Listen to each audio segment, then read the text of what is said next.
Good afternoon, everyone. I want to welcome today at this meeting. I want to present to you our guest from International Monetary Fund, Mr. Jihad Azur. He is the director of Middle East and Central Asia Department of International Monetary Fund. This is where Georgia also belongs. Middle East and Central Asia Department includes 32 countries, and Georgia is one among them. At the same time, we have today here Mr. Selim Chakir, who is a resident representative of International Monetary Fund in Georgia, and we have Francisco Parodi, who is assistant to Mr. Jihad Azur. Let me say a few words regarding Mr. Jihad Azur. He is a person with a very wide experience in economic area. He obtained his PhD degree with honors, high honors, I have to say, in international finance from Institute of Political Studies in Paris. And while he was completing his PhD, he served as a postdoctoral fellow at Harvard University, Department of Economics, researching the integration of emerging economies in the global economy. You are students now, very good and productive period in your life. And I want to note that when Mr. Jihad Azur wrote the thesis, he was awarded the Best Student Research in 1987 by the French National Institute for Statistics and Economic Studies. Mr. Jihad Azur has also worked in the private sector, which gives him versatility in terms of deep understanding of the issues. At different times, he worked with McKinsey & Company, with Booz Allen Hamilton, and other companies as well. At the same time, he was teaching, and he had a long experience of teaching at Beirut, American University of Beirut. Last but not least, he also was Minister of Finance of Lebanon in a very difficult period of time, from 2005 to 2008. And under his leadership,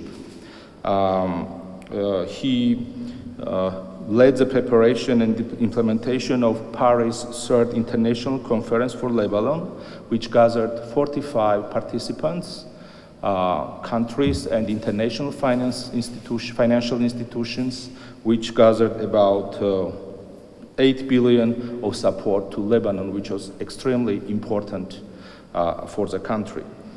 At the same time, as a Minister of Finance, Mr. Jihad Azur conducted a comprehensive modernization and reform of the Ministry of Finance of Lebanon, and the reform program was granted in 2007 the prestigious United Nations Public Service Award. And his current position, it's very interesting and very not easy position, I have to say, because he's a person who knows almost everything about economics of these 32 countries. He presents fund's views on economic development of these countries, regional development as well. And I think it's really a privilege to have Mr. Jihad Azur here in Georgia with us. And let's take advantage of his being here, ask as many questions as possible. I wish I have had that kind of opportunity when I was at your age as a student. So, Mr. Jihad Azur, the floor is yours. Thank you very much, Governor. It's a great pleasure to be here today. And I'm not sure that those who are in the back are seeing us, but I hope that you will have the opportunity to also participate.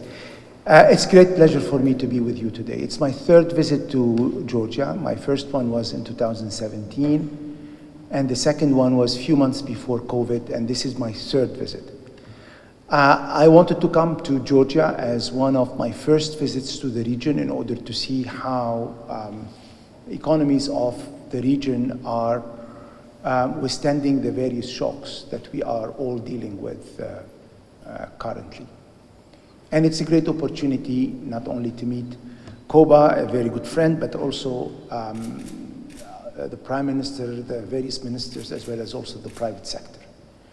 I wanted to have this discussion in order also to share with you some of the key challenges that are currently facing the international economy, including also the region, and what we consider are the main priorities going forward. And therefore, I will try to briefly go over 3 parts. One is where the global economy is today, and where Georgia is in the global economy and in the regional economy today. 2, what are the key priorities for the short term? What needs to be done and what is at the radar of decision makers? And 3, going forward, how this moment that is one of the most challenging moments in the post-World War would lead to a new economic order globally.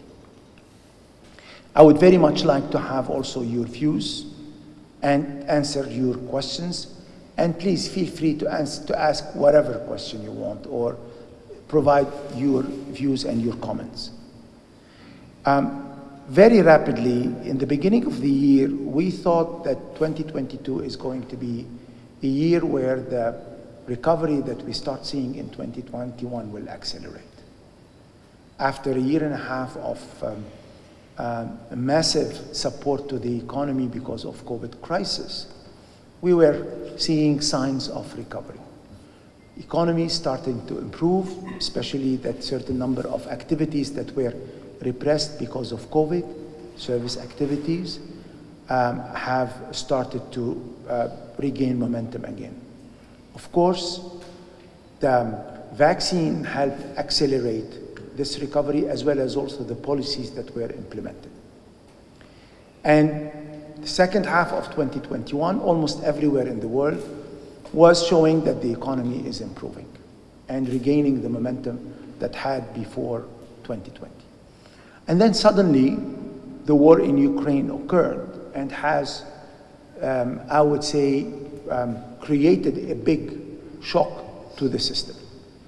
Before the war in Ukraine, our main challenges were, one is how to sustain the recovery and make sure that will be a transformative recovery, i.e. that will create more jobs, will help economy accelerate in their transformation, especially that during the COVID crisis, technology played an important role. 2, with the recovery, inflation went up. And inflation went up because of several factors. One is the regain of activity led to increase in demand, and this demand was not easily supplied, which led to increase in prices. And 3, the price of commodities, especially oil and gas, went up. Therefore, our main challenge in the beginning of the year is how to deal with inflation, how to make sure, and this is something that is relevant here also in Georgia, how to make sure that this increase in prices will not destabilize the economy. And the second priority was for countries who have high level of debt, how to deal with this debt.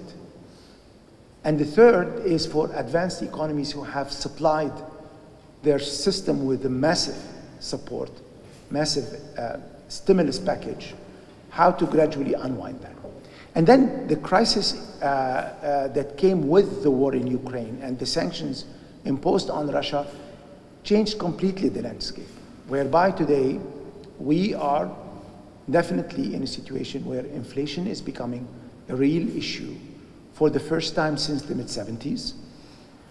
And central banks in the world are struggling with something that they thought that they know how to solve, because over the last 3 decades, we had almost no inflation.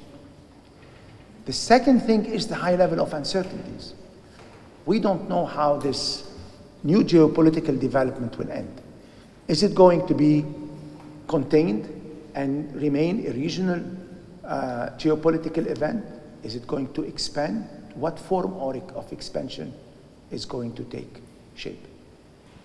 2, related also to this geopolitical dimension, the whole world order including the whole economic world order, is being questioned. Are we going to be in a framework where we are, all of us, cooperating?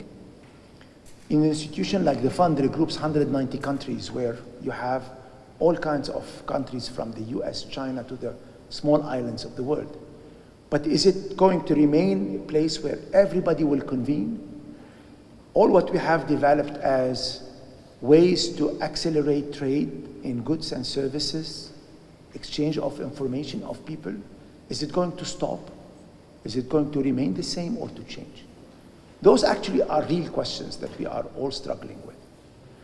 And the third question is this increase in prices driven by the basic needs, food and energy. It's hurting. It's hurting mainly the low income and people and the vulnerable groups. Therefore, fighting inflation will have also an impact on growth. Therefore, how to square an equation that is very difficult to manage now. This is where we stand, I would say, globally. I'm happy to elaborate further on that. Therefore, we are at crossroad whereby we're dealing with short-term shocks that are accelerating. Large economies have a focus on reducing inflation, which will lead to increase in interest rates and may lead also to slow down in economies that will have an impact on the whole world. Small open economies also face their own set of challenges, and we can discuss this in the context of Georgia. And yet there are opportunities. We need to look at them. The COVID crisis accelerated certain number of trends. Technology was one of them. We all use technology much more and in an intense way than what we did before. For example, we as an institution, we worked for more than one and a half year on a remote basis. I ask you the question, you also studied remotely. Therefore, there are new trends that we are seeing that technology will accelerate. The second dimension is taking care of the planet would require investment and will promote new sectors around environmental related activities. And this is expected to be a new area of growth and development in technology. Therefore, how to reconcile all these elements in one equation? This is what all of us are trying to do. One is how to stabilize in a context of high uncertainty. Two is what are the necessary measures for countries who have vulnerabilities, especially those who have high level of debt or high level of poverty. Three is how to have the engine of the economy reactivated fast. And this is something that you see in all countries at the different levels. Talking about Georgia, I will say a few words in the presence of Koba. He knows much more than I do. And I will say a few words on our relationship at the fund with Georgia. And then I'll focus the end of my comments on the forward-looking part.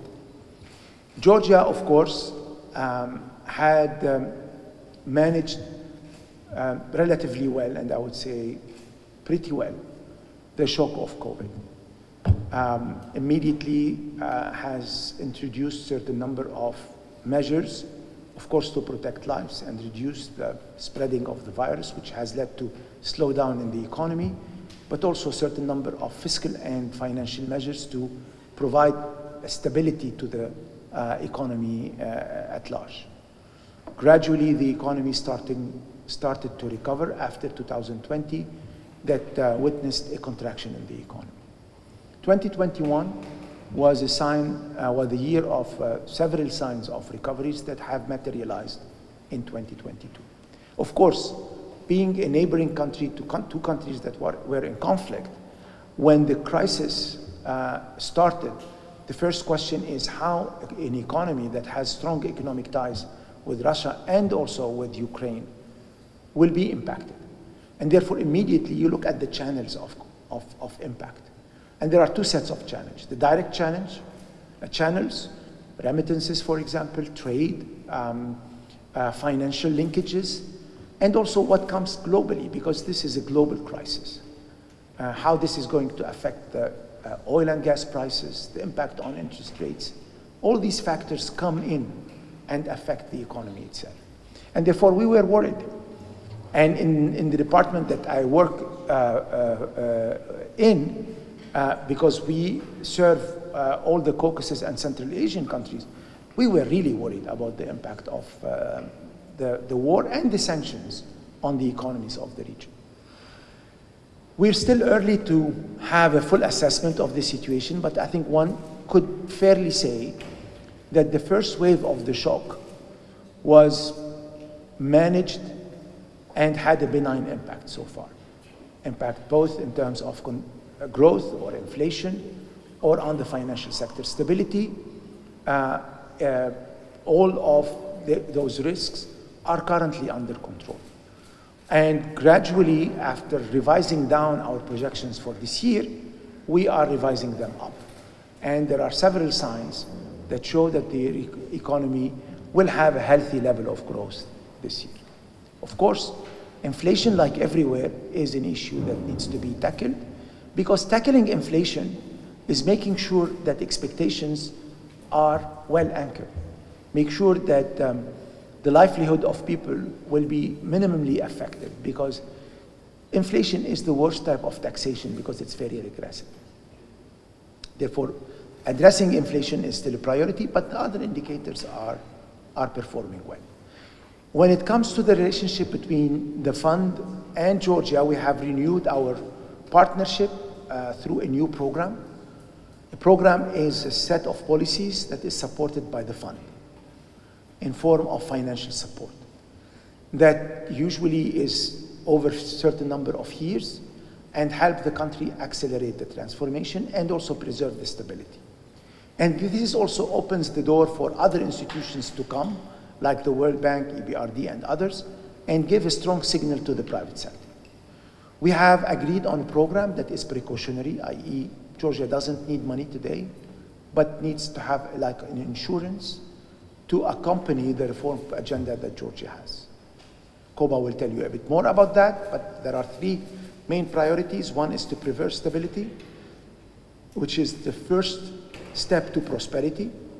Two is to accelerate reforms that will create more jobs, allow Georgia to become more resilient, and address some of the social issues that those successive crises had on your economy. And three is how to benefit from the new world order that will bring challenges but also may offer opportunities. And this is something that it's important for you, because when those opportunities will be materialized, this is when you will be in the market, in the labor market. Clearly, the labor market is changing because we need more skilled labor, and clearly also the COVID crisis had a negative impact on the labor market. Unemployment went up. Therefore, it's very important to work on providing more support to the private sector to create more jobs. I'll conclude with what is on everyone's mind when you have a responsibility in economic management, be it in a government, in an international organization, or even when you are in academia. One, this is a moment where we have a confluent number of big shocks that are hitting the economy at the same time. And the question is how this is going to change permanently the global economy, and how the economy will recover out of this. It's something that I would say is even bigger than the global financial crisis we saw in 2008. Therefore, it's very important to understand how this crisis is unfolding. We see part of it through inflation, but also we see part of it through the change in the way the whole supply structure that over the last 40 years provided huge prosperity to developing countries is going to look like. Is it going to remain the same, or we see more fragmentation, which means that countries will be more inward-looking? And this is really the issue of the moment. The second important issue is how to protect economies who don't have the weight, the size, and the capacity to address these shocks. Countries who cannot take more debt, countries who don't have the space in their budget or in their finances to address those shocks. And this is mainly two groups of countries: the low-income countries Most of them are in continents like Africa, where the issue is how to provide livelihood support to people, how to maintain debt under control, but also for middle-income countries who used to get access to the international financial markets, access to FDIs, and those are important issues for their development. Therefore, it's very important to see how those countries are going to address these shocks. And for us as an institution, this is also making us adjust the way we operate, how we provide more support. As you know, we provide 3 types of support: the financial support, and this is now we are recalibrating our instruments to provide support for long-term transformation, but also we provide through technical assistance capacity to design policies. And 3, also, we provide through our convening role as an international institution where all these countries come together, certain number of coordination of policies at a regional level and at, I would say, at the multilateral level. And this is something that is now at stake, especially because of the political tensions we see. To conclude, I think those are very exciting moments, especially for people like you, because you see the world changing, and you see also the way the world is changing will give you comparative advantage, because technology in everything, including in economics, will lead. Managing data, managing new technology will segregate economists the same way that also in other activities. And also, I think it's very important for you to recognize that this moment, in terms of shocks, is a moment where you see all what you are learning at the university being implemented or tested. The Phillips curve is being tested.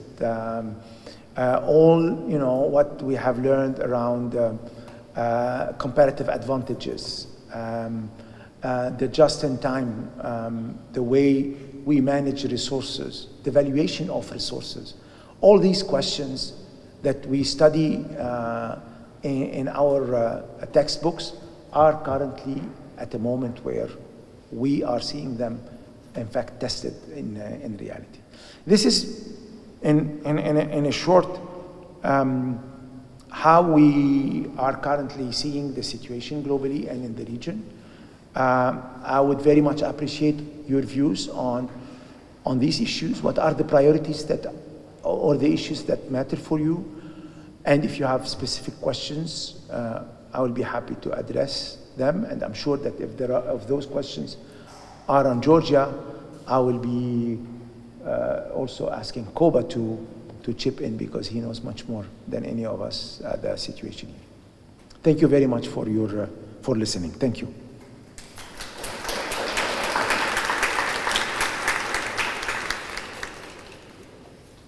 Dear Jihad, thank you very much for this introduction. Before opening the floor for questions and hearing your views, I want to touch upon some topics with Mr. Azur touched on. He talked about relations between Georgia and International Monetary Fund. And I want to explain more what does it mean and how it works.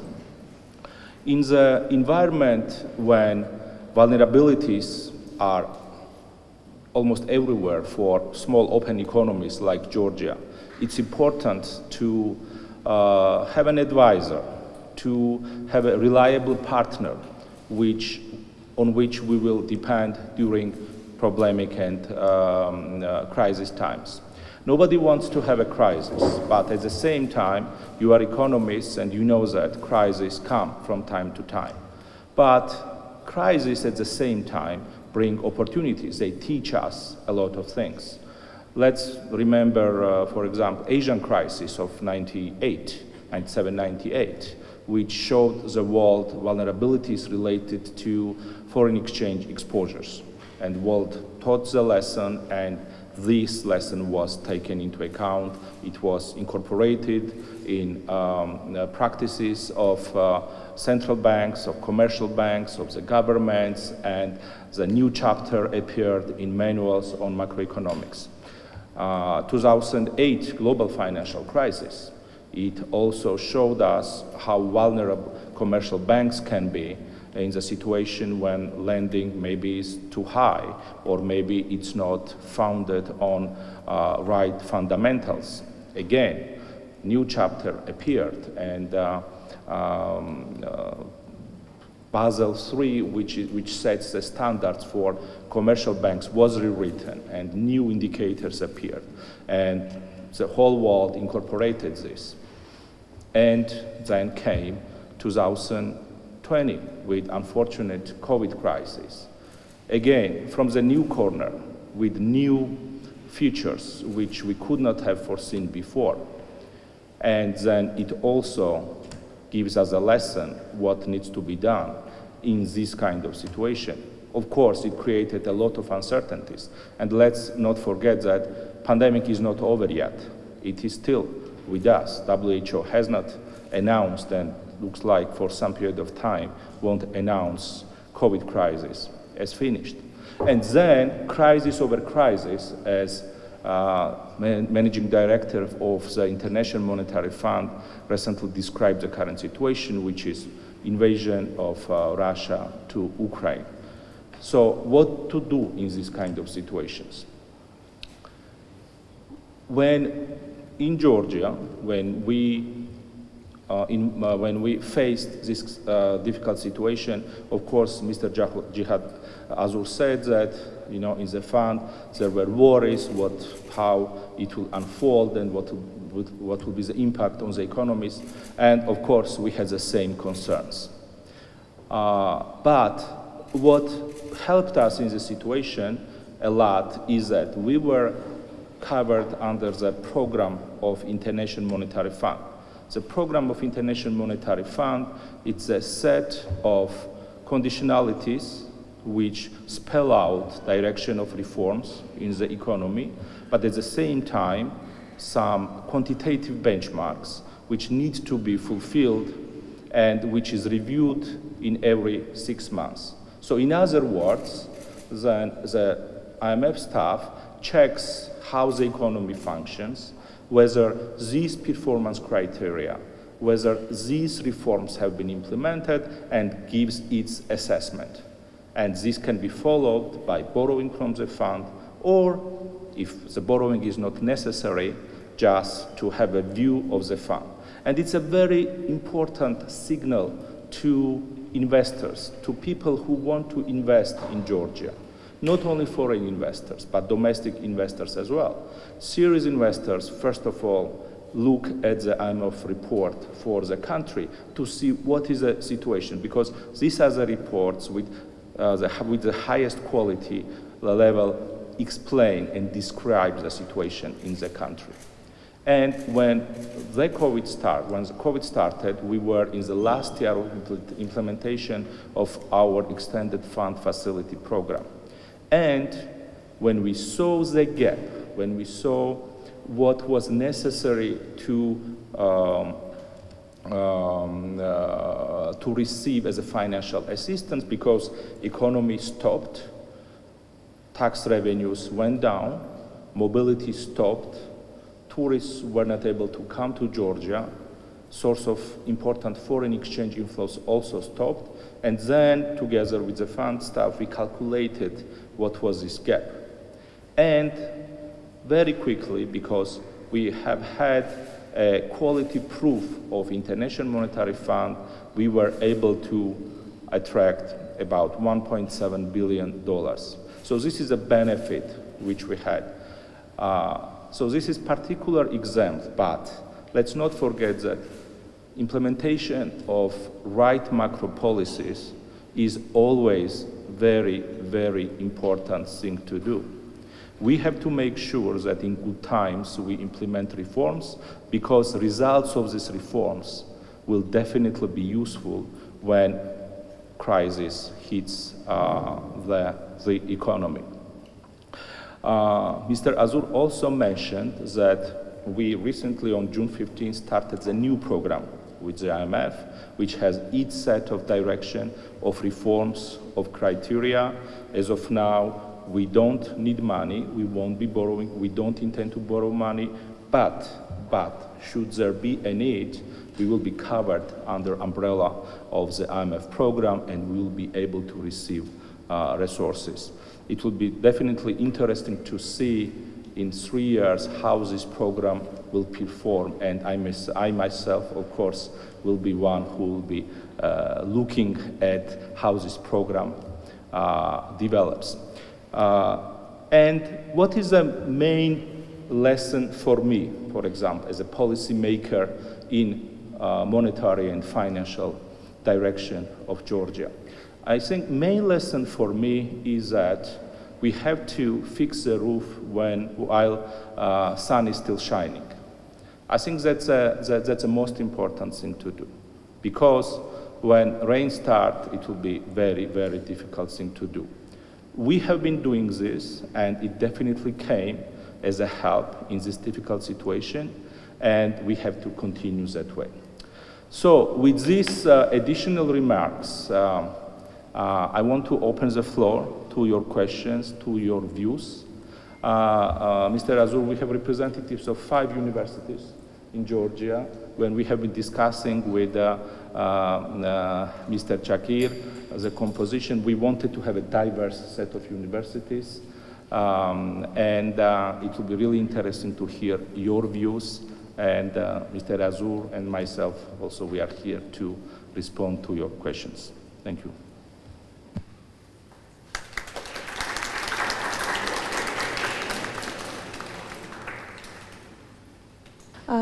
Hi, I am Dalit Akadze. I'm from International School of Economics. In the Georgia's report, so in the risk assessment matrix, there is considered Russia's invasion of Ukraine leads to escalation of sanctions and other disruptions. And in policy response, the advice is to seek new markets to diversify exports. So where do you think those markets should be located, and how should we gain advantages and decrease transportation costs, such as pursue free trade agreements in those cases? I'm not sure that I got it, all of it. I think what you were asking is the impact of the war in Ukraine on Georgian export protection. Okay, I think one, we have to recognize that this war is not finished yet, and therefore the huge set of uncertainties that came with it needs to be monitored and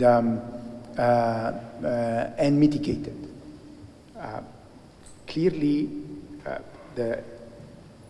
one of the main channels of transmission is the disruption of trade with Russia, which was an important destination for Georgians' products.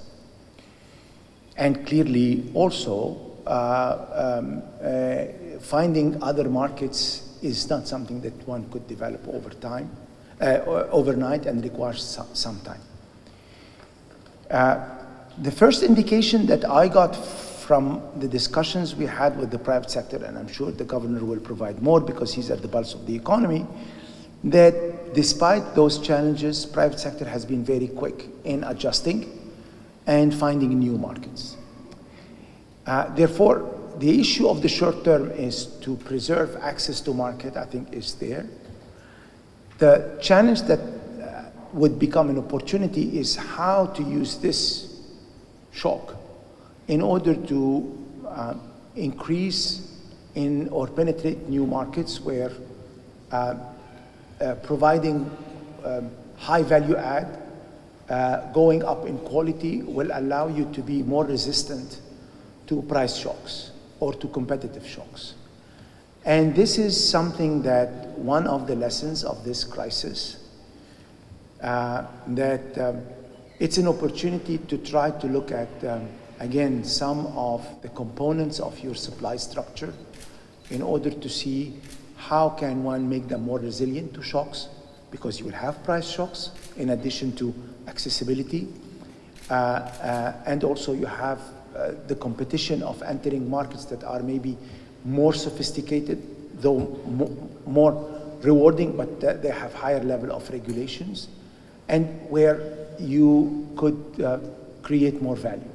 Therefore, I think it's an important moment whereby one has to look again at the whole supply structure that globally has been disrupted, benefit from the new pattern of supply, the onshoring issue, etc., and also explore opportunities in new markets for the same products. Take the wine or the garment industries, you can go up in terms of quality and have much higher value add. Therefore, of course, what is good for you is this external shock came at a time that your economy is recovering, your financial sector is sound and well capitalized, therefore can adjust. And also you have internal local demand because of increase of local demand because of tourism, which could compensate for the fact that you may lose some new markets. Therefore, I think it's very important to start looking at those strategic plays where you can redirect not only the destination of your products, but also the whole way you design access to market and then the type of products and how you penetrate new markets. Koba, maybe there are other things that... Yes, thank you for your question. Let me also add on this. As I also noted, when crises, they show new possibilities, and we always have to learn from this.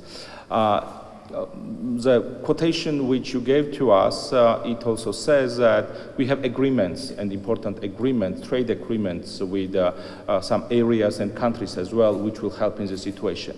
And that's exactly what we are talking about. So once we have this agreement, we have DCFTA agreement, we have association agreement with Europe, we have bilateral agreement with the countries. And now we have to revisit them. We have to see where is the opportunity to do even more. Let me recall, of course, you also know about it, in 2008, when there was a war in Georgia, a 5-day war. After that, there was embargo on Georgian wine, and Georgian producers, all of a sudden, they found themselves in a very difficult situation. And, but very soon, they started very actively and very quickly. And they realized that it would have been much better to explore the new markets. It took some time, but the quality of the wines in Georgia started to produce, and the number of the markets which Georgia also started to penetrate was really impressive. So I guess this is a sort of the same situation as we are now. We need to make sure to see where are the new opportunities, and we have to explore, I mean, in this case, private sector. But in order private sector to do that, we as an economic team, as economic authorities, we have to create good environment within the country, which will promote and which will help private sector to do that. And Mr. Azur also mentioned that, for example, financial sector is in very good shape, which means that they will be able to assist those businesses to do this job. And new sectors, again, digitalization, fintech, this is what we have to pay more attention. Thank you. Hello, I'm Akaki Ninua from the University of Business and Technology.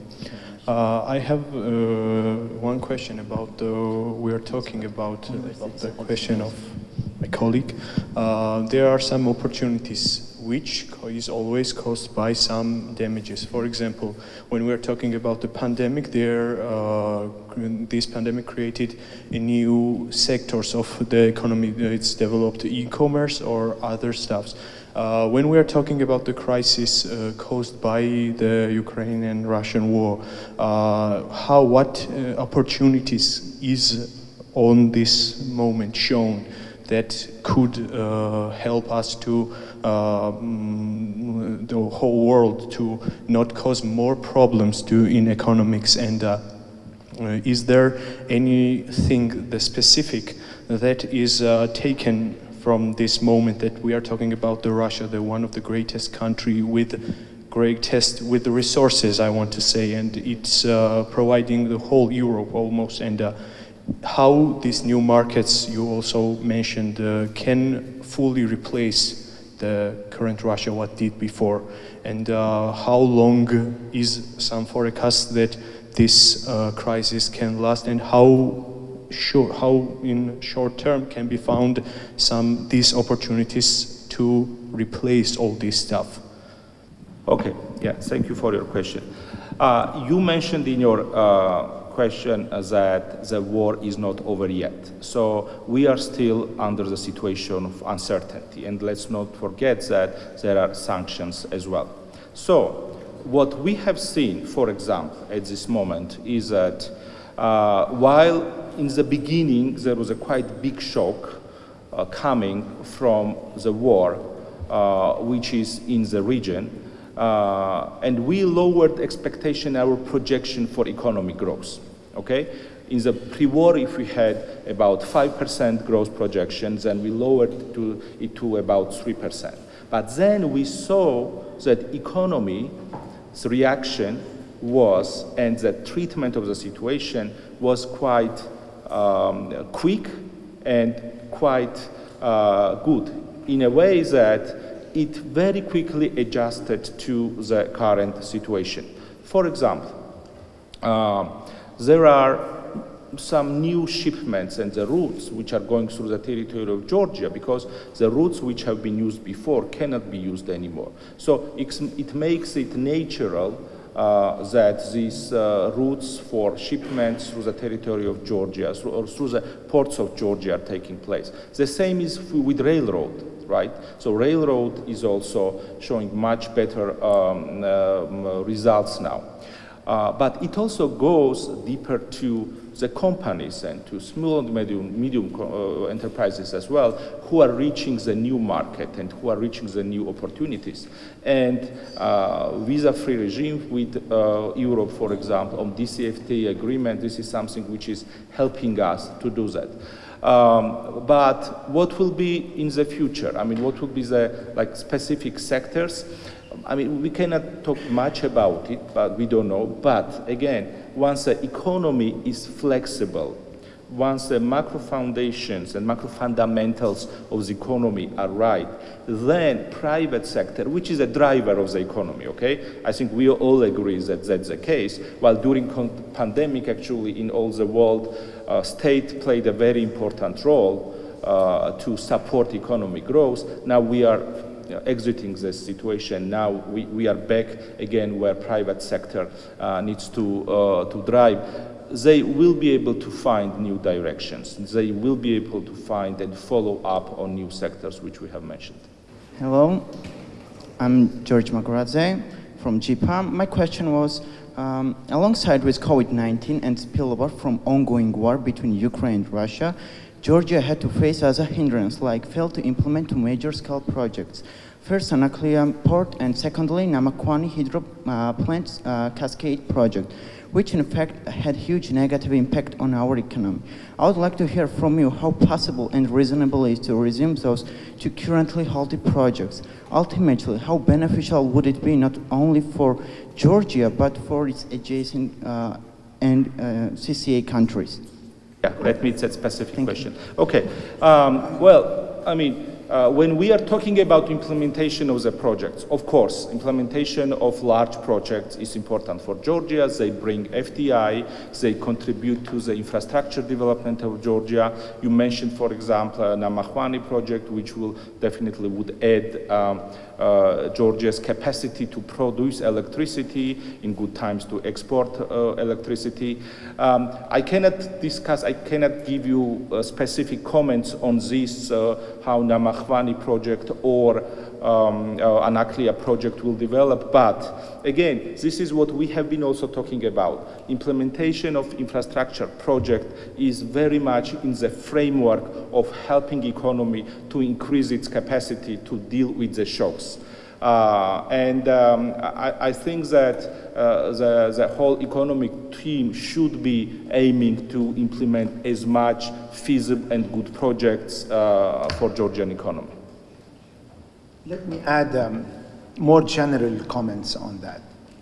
You're raising a very important question.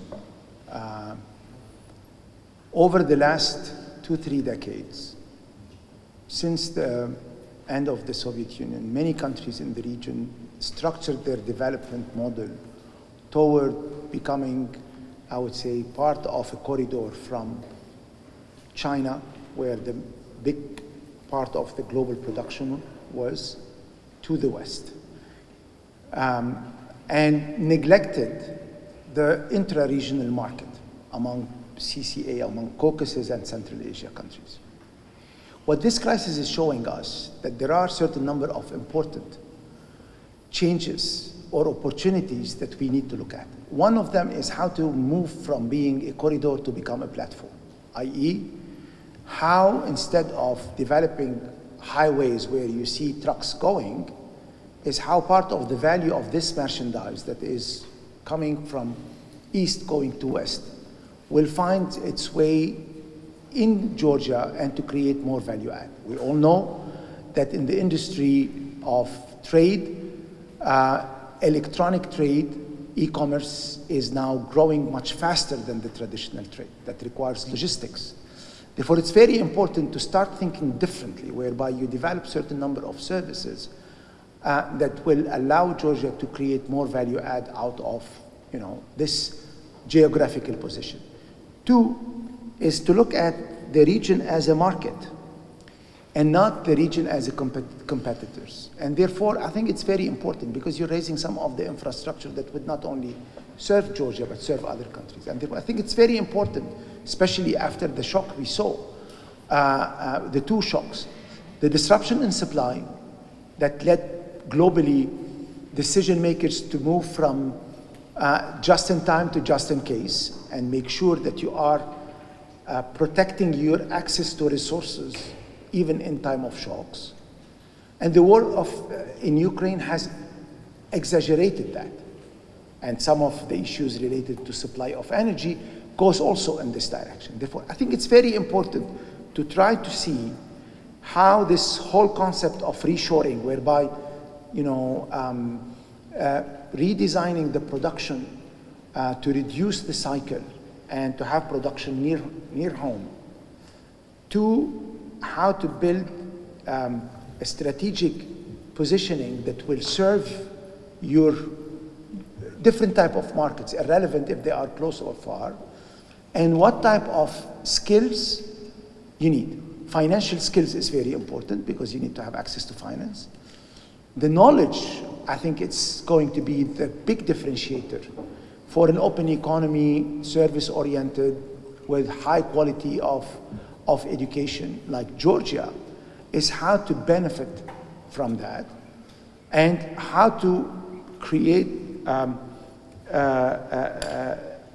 including in terms of work organization, the capacity to become more agile, where startups like people like you are developing, where new projects that are in a very short period of time, they reach a level of market capitalization that is much bigger than traditional companies.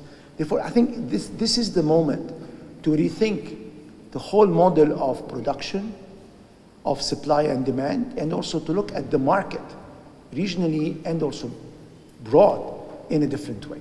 Hello, my name is Salome. I study at the International School of Economics. And my question is that I think Georgia has been dealing pretty well with different economic crises throughout the years.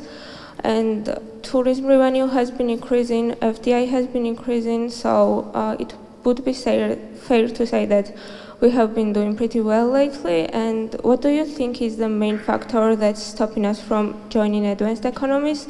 Is it lack of research and development? Is it political risks? Is it private sector that needs some push? Or what do you think should be the priority of policymakers as of now?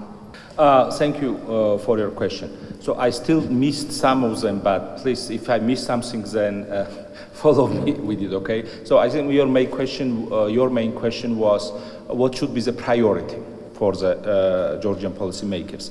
Well, 2021 was a year when the whole world, including Georgia, was worried about the growth. right? Because the global economy entered the minus area, and we had to make sure that we deal with it. And we were able to do that, right? So now this issue of entering to positive growth, again, it came back, and of course, it's a very positive development for Georgian economy, for the world economy, because negative growth is a loss of working places and companies getting out of the business, and that at this point is over. What we have to do at this point is to make sure that we continue to be resilient to crisis, and at the same time deal with the at this point, the biggest problem, which I think is for global economy, which is reflected in Georgian economy as well. That's dealing with high inflation. High inflation, the reasons for which were supply factors, disruption of supply chains. You know that FAO index, which is index of food commodities, has been increasing quite a lot. During pandemic, it reached a very high level, and after the invasion of Russia to Ukraine, it reached a new historical high level. What needs to be done? I think that the fund itself wrote it quite well in the latest report, which is Regional Economic Development of Middle East and Central Asia departments. So advice to Georgia and to region countries is to make sure to sustain growth momentum, because we all wanted to have a growth to come back, and it came. But at the same time, address inflationary issues in order to make sure that we don't derail economic growth. So it may sound easy, but it's not very easy to do. It's quite difficult to do. So what is necessary for that? First of all, in the area of monetary policy, we have to be very abreast and to see and analyze what are the reasons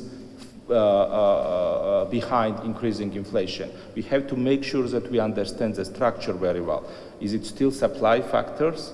Is it demand factors also accelerating, because we see quite high growth in the economy?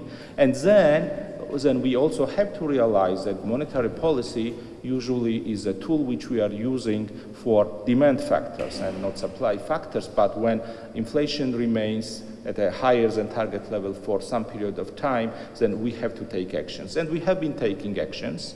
You know that we have tightened monetary policy several times, and we keep this tight monetary policy. We measure expectations as well to see what is how the business perceives the situation, how they feel about their products to be sold in the future.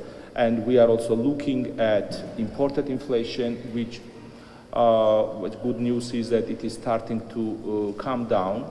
So, I mean, this is actually quite well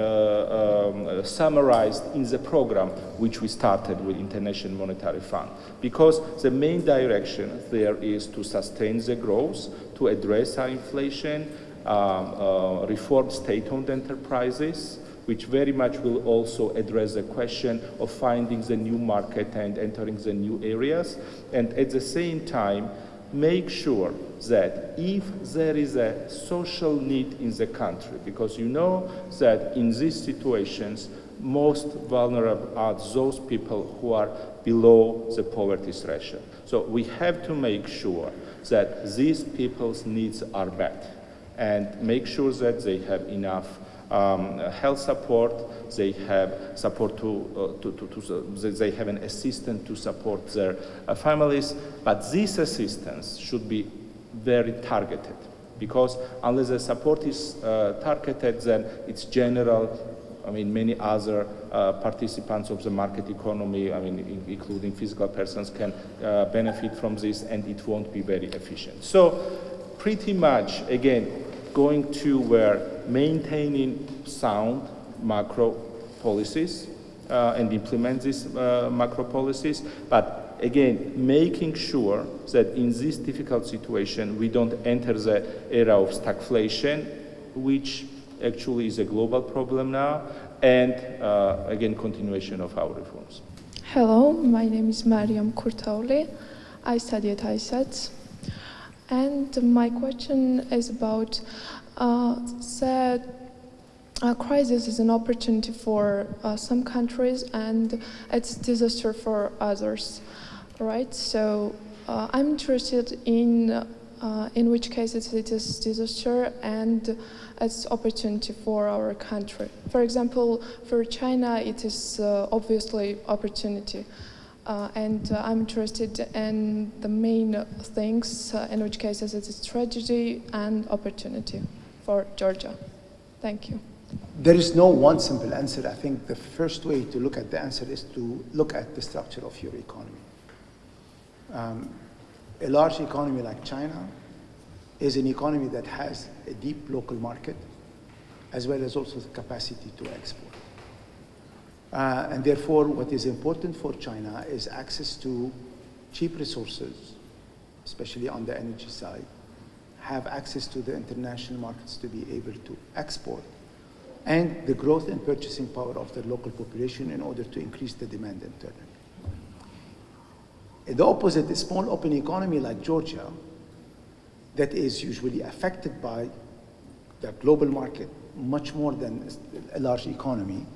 What is important is A, to remain competitive, which means to have good talents, which makes the major differentiating factor these days, as all sectors are now driven by knowledge and technology.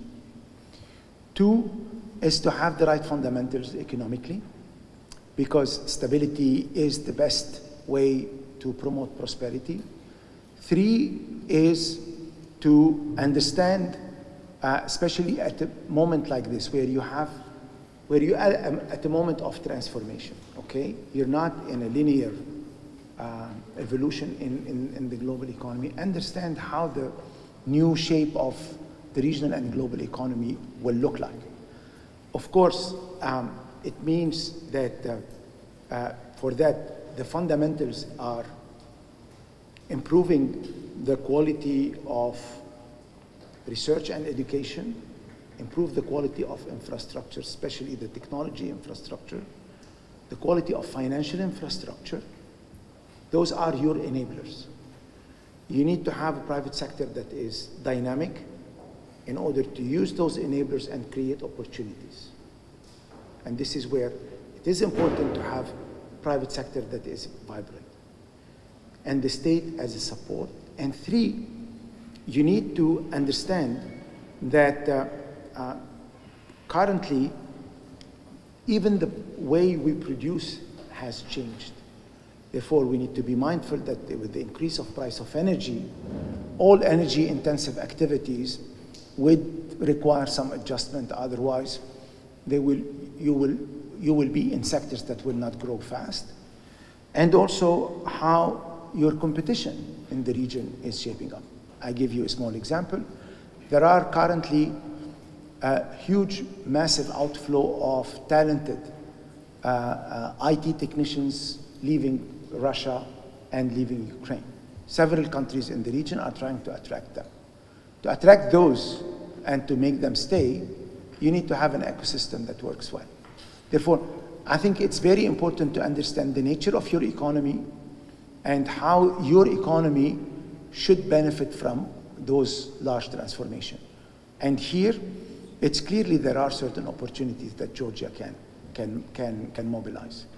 And again, although the war is nearby, but it seems not affecting the capacity of the economy to adjust, the short-term improvement in your economic outlook is something that should allow you to accelerate this transformation while maybe other countries are dealing with the shock.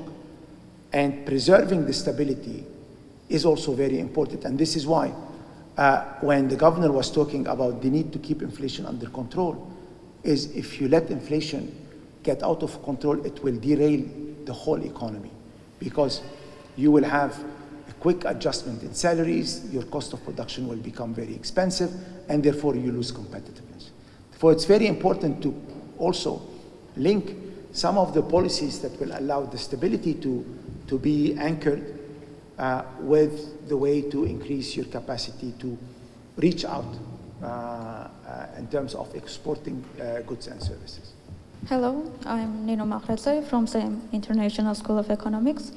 As we see, the ongoing war between Russia and Ukraine has distorted supply chains that kind of puts forward the importance of developing new trade relations. It's highlighted by the IMF as priorities. I mean, the structural reforms that Georgian authorities should undertake include developing of infrastructure. How do you think, to what extent the new program, assistance program, as you mentioned, can contribute to developing this new trade relations to exploit the potential that Georgia might face? A few words here, and Koba, I'm sure, would like to comment. An IMF program is designed to serve the reform priorities of a country, okay? That comes at a certain point in time, okay?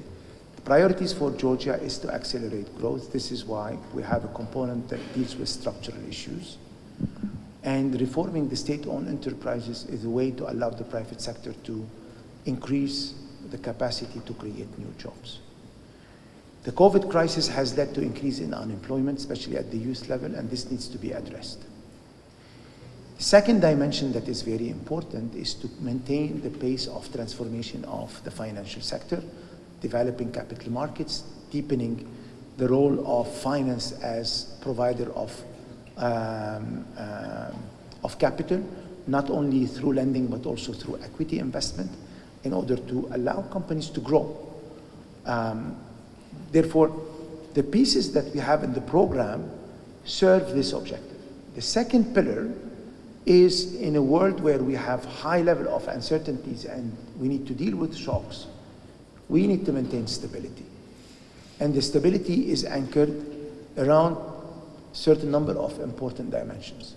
Monetary stability is important to keep prices under control, to preserve the purchasing power of people, and to allow the economy to be working on a predictable framework.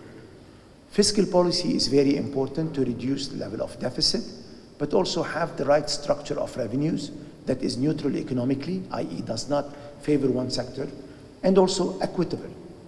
Everybody should participate, but everyone should participate based on the capacity. Therefore, fiscal policy is very important to keep deficit under control, and gradually, after what we needed to put in the system to fight COVID, need to be wound down, okay?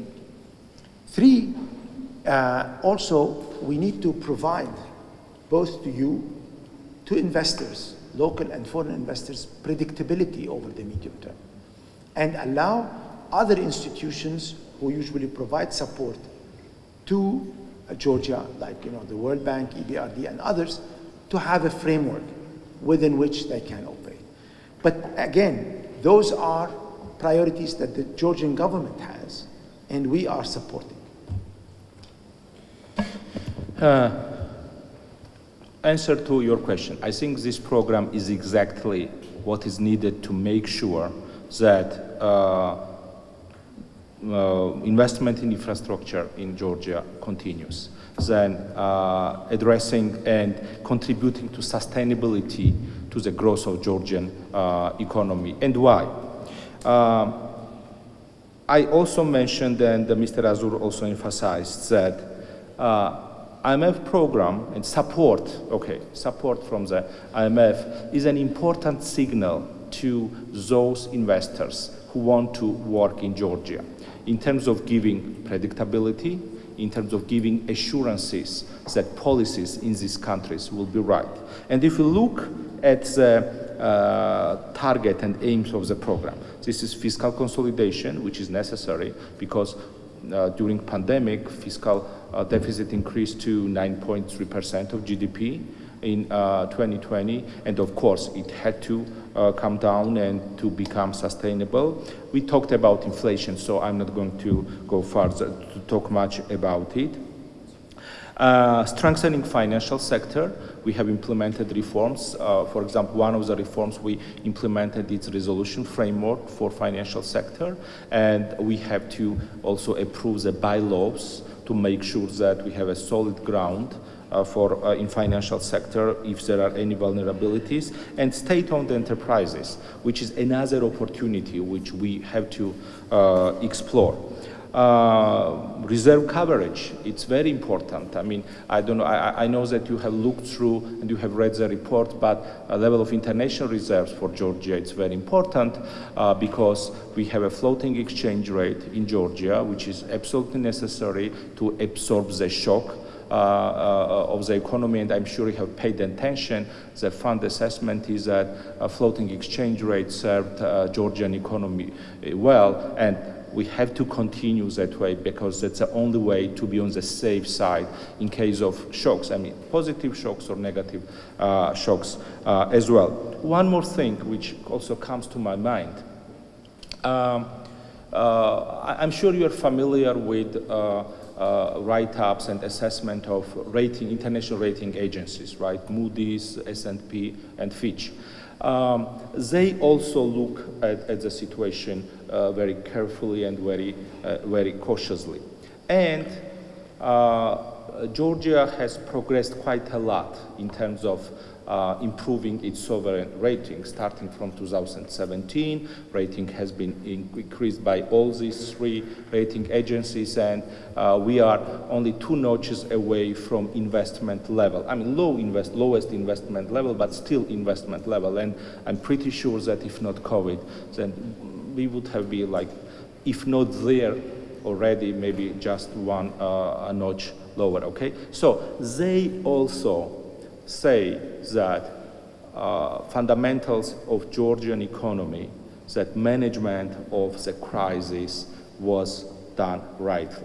And again, this is a signal to investors. This is a signal to market participants. This is a signal who want to invest more and develop our capital market development. So this program, and again, I mean, I very much like this program, maybe even more than the previous one, but it's sort of, I don't want to compare apples and oranges, but this is a program which is designed in the beginning that we are not going to borrow. I mean, and there is nothing wrong in borrowing, absolutely nothing. If country has a good macro management, it means that there will be no issue of debt sustainability. So whenever necessary, it should be borrowed, okay? But the signal that we are implementing reform without drawing down reserves from International Monetary Fund, it means that even though we don't need the money, we want to implement right policies. So this program will definitely serve the purpose. Hello. My question is about the relationship between international organizations like International Monetary Fund and countries who need support or stimulus packages. For example, if we will talk about Middle East and North Africa countries, we can divide it into oil exporters and oil importers countries. And after that we are facing inflation, we see that exporter countries will become richer because of this increase in oil price, while importers will become poorer and poorer. So, and we know that after this crisis or during this crisis, the main priority for such poor countries, importer countries, will be to decrease this gap between income distribution. So my question is, when International Monetary Fund or other organization decide to give support or stimulus packages, when should it be delivered? During this crisis to help immediately, or after the crisis? I'm asking this question because when you mentioned that this relationship with international organizations are creating incentives for investors. if we assume that international organizations give support, does not it create this negative incentive for investors, and are not they signals that in this region the situation is getting worse and worse, and will not it be this incentive instead of positive incentive? Thank you very much. Thank you for this interesting question. Few things. One, a few quick comments. Income gap is not only something that exists in oil importing countries. You could see this in oil exporting countries too. Two, there are different instruments that the fund provides for different purposes. I give you two quick examples. One, during COVID, because of the nature of the shock, countries needed to have access to immediate resources to provide support to their population to fight COVID. Okay, therefore priority was for health spending and for providing some assistance to get access to vaccine. Therefore, the fund provided a line of financing that has no conditions, immediately dispersed, and used for this purpose of providing immediate resources for immediate need.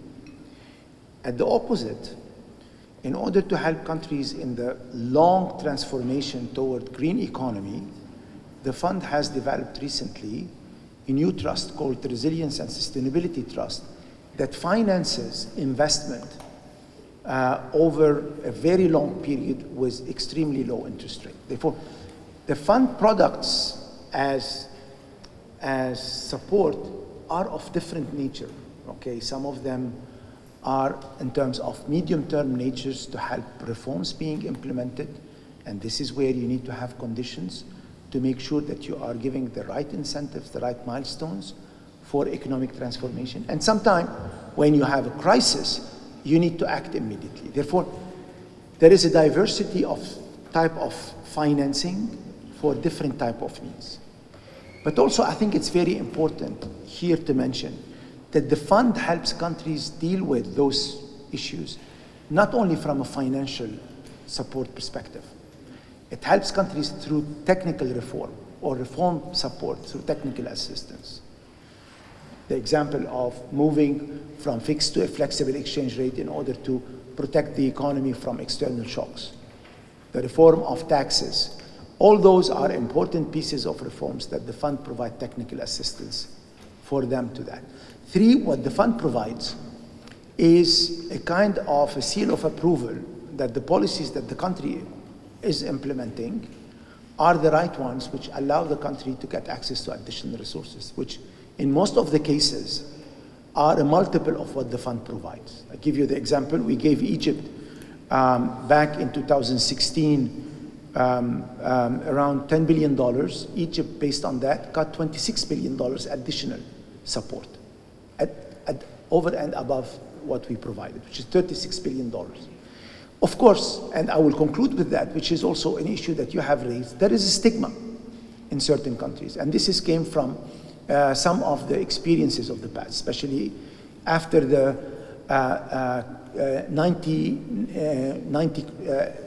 mid-90 crisis that we saw in the emerging markets. In Asia, there is a stigma about, resorting to fund resources because it shows economic weaknesses. And this is an issue in Asia that took time for people to change their views.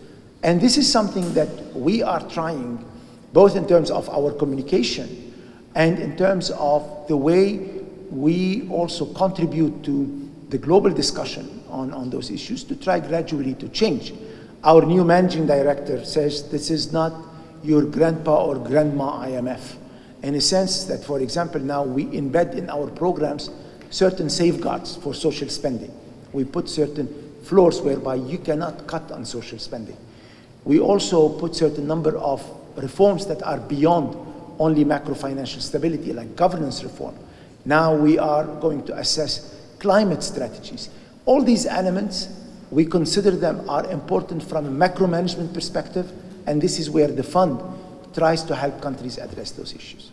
Hello, my name is Anna, and I'm a student from ISET. My question is, as you've mentioned, that stability is key to prosperity, and one of ongoing issues Georgia now faces is its need to join EU. So I'm very interested, how can this in fact, like joining in theory, could maybe bring some kind of opportunities in regards to strengthening our currency, because when a country joins EU, it maybe converts to the European currency. Should we stabilize ours? I'm very interested. Thank you. Very good question. It's a last one, but okay. Of course, you know that the Georgia's officially pronounced direction is EU, and I'm sure we will be EU members, because this is where historically we belong, and this is our aspiration, and we will do that. When we talk about integration with areas, and specifically also with adoption of any currency, usually it comes with satisfying some criteria. In order to be able to use that currency and to have an euro, we have to satisfy certain conditions. There is a condition on debt sustainability, on debt, then fiscal deficit. We must have also labor mobility when it comes to this. So we should be the part of the region in terms of trade. And you know that our trade with European countries is increasing quite a lot, and it shows very promising direction. When we talk about stability of the currency, I think that the way what we have now with the inflation targeted framework, we have a floating exchange rate, which is absolutely necessary to absorb the shocks. And having any currency never guarantees of not having crisis in the country, because you are student from ISET, of course, you know the concept of impossible trilemma, right? Because you cannot have together monetary policy, fixed exchange rate, and capital mobility. I think that when time will come to adopting, to joining EU and to have an euro in Georgia, there will be some period of time when there will be stabilization. Once we reach that point, once we satisfy all the conditions and economic conditions as well. For example, recently Croatia became the latest member who actually adopted an euro, and before that it had quite a long period of time of stable or pegged exchange rate to euro. But let me recall one very important and interesting development which happened before 2008 crisis, and it's pretty much about your question. Baltic countries actually then satisfied all the conditions, and they had to join EU, and they had to adopt euro as their currency. But then 2008 crisis struck. And they found themselves, and they had to have a fixed exchange rate towards the euro. They found it very difficult to maintain it. And the way they dealt with the situation is very strong fiscal consolidation. They had to cut expenditures on a very aggressively to maintain macro stability in the country. So again, joining EU and going there is what we will be definitely doing, but at the same time there will be steps towards going there, and as I see, and it will be like in case of Croatia, it will be the last point which we will have. But at this point, I think that the floating exchange rate, what we have, is the best suited for small open economy like Georgia, which does not have much resources, but we have intellectual resources, we have bright students like you, we have good macro policies, we have good business environment in Georgia, and I think this will definitely ensure that we will be within EU. Thank you. Let me add one point, young lady, on your question. I think during my 2 days, this was one of the questions that I have been asked by several people on the exchange rate. I think this is something that we need to look at it as a paradigm shift, okay? A shift of paradigm from aiming to have stable currency to have a stable economy. And when your objective is to have stable economy, what is important is you use the currency for that. And it doesn't become an objective in itself. It becomes an instrument, and this instrument will allow you to stabilize your economy. Using an instrument like the exchange rate has an impact because the volatility of the exchange rate is perceived by people change in the value of the currency. And therefore, it's very important to explain it. It's very important to create a certain set of policy tools that will allow you to do this with the least cost to the economy, and also to build confidence and trust that the aim is to stabilize the economy. You use the exchange rate, you use sometimes the interest rate, you use the fiscal for a bigger purpose, which is to have a stable economy. Therefore, I think this is where the shift in the mentality has to be, and it will take time. It's not only in Georgia where these kind of questions are asked. Almost everywhere, when you discuss these issues, especially when you have high uncertainty like we are currently going through today, those are legitimate questions. But again, I think the importance here is to not lose the focus, that the aim is preserving the stability of the economy. Thank you. Thank you very much. I want to thank the students for their interest. I want Mr. Azur to thank for his visit to Georgia. And Mr. Azur, I want to ask you to tell students, what is your advice to students in this very interesting time of their life? Well, my advice is don't listen to my advice because you belong to a generation that knows much better than I do, that is talented much more than we were talented when we were at your age, and you have the capacity to take risk and to innovate, which I may not have anymore. Therefore, don't listen to me. Listen to yourselves, your guts. Of course, you're entering the market at a moment where you have high challenges, because there are a lot of issues that you need to, control. But again, I think this is the best moment in life where you have still the time to dream, to take risks, to do things that may not be relevant, but may be of interest to you. And again, you belong to a nation that is rooted in history and has a very strong culture and very dynamic still, very energetic, very resilient too, okay? I think this is something that you owe to yourself, to your parents, this level of resilience where, fire is on the borders, but you are still, a vibrant economy. Therefore, do whatever you feel like doing, what you are passionate about, and try to do it here, okay? I'm sure that many of you are thinking of maybe traveling or working abroad. It's a great opportunity to learn, but don't forget that you belong here in Georgia. It was a great opportunity for me to meet you folks. Your questions were very relevant. I wouldn't compare them to more seasoned people because it's not in their favor. But again, it's a great opportunity to see what is in your mind and also what are the issues that are relevant to you. I wish you all the best. Enjoy the summer. And again, as I said before Koba came, we have this competition for undergraduate students that is now covering the whole planet.